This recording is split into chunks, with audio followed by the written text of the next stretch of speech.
Everybody, it's Aaron Kasnetz here, your Baltimore Ravens beat reporter for PennLive.com and the Harrisburg Patriot News.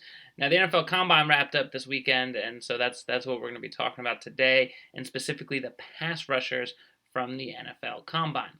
Now, it's clear the Ravens need a pass rusher. They need some help at pass rusher, whether that's getting a guy on the edge and outside linebacker, whether that's getting a guy who can have some push on the interior of the line.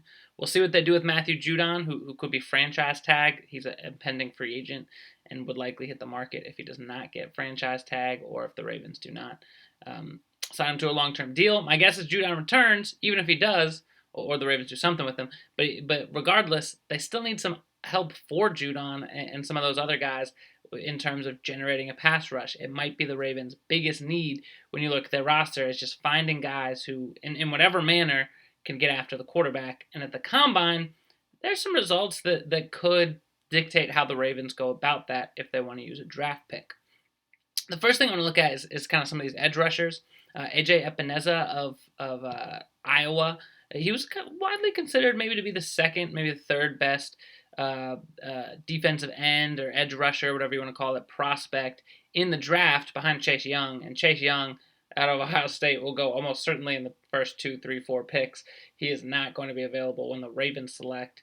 Right now the Ravens own the number 28 pick. Even if they move up, they're not moving up enough to get Chase Young. But Epineza, it might be one of those guys who kind of falls in that number 2, 3 range when you talk about pass rushers, and he really struggled at the Combine. He was a little over 5 seconds on his 40-yard dash, did not perform particularly well in bench press or any of the explosion drills. So it's possible, maybe you look at that and say, oh, maybe he's not a prospect you want. Or maybe you're a guy who says, look, the Ravens obviously don't mind going after players who don't shine at the Combine, and this might be a chance where a really good player drops because of a poor Combine, and maybe this guy is available at the 28th pick. Or maybe it kind of murkies the waters for the edge rushers. Maybe a team that would take an edge rusher between 10 and 15 decides not to. Maybe that gives the Ravens more options when it comes to edge rushers back later in the first round or even in the second, third round, because a lot of the other really talented pass rushing prospects, including Terrell Lewis, including Clavon Chasen, a lot of guys did not participate in the 40-yard dash or kind of set out some drills. So that's something to watch.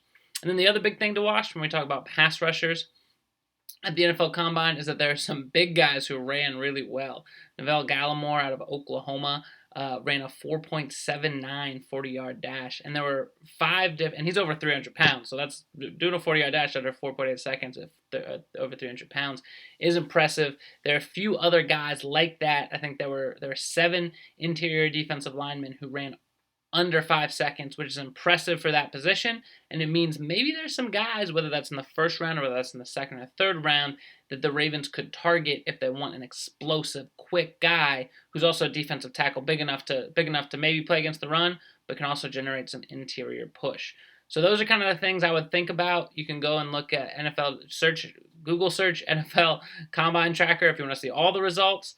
And obviously we'll have continued coverage of the Ravens draft. But for now, just know that A.J. Epineza, he struggled a little bit, and there's some murkiness when we talk about edge rushers in the draft behind Chase Young. And then at the defensive tackle, there seems to be some really athletic guys, which could lead to some good interior pass rushers available late in the first, second, third round draft. And those kind of things could be enticing to the Ravens.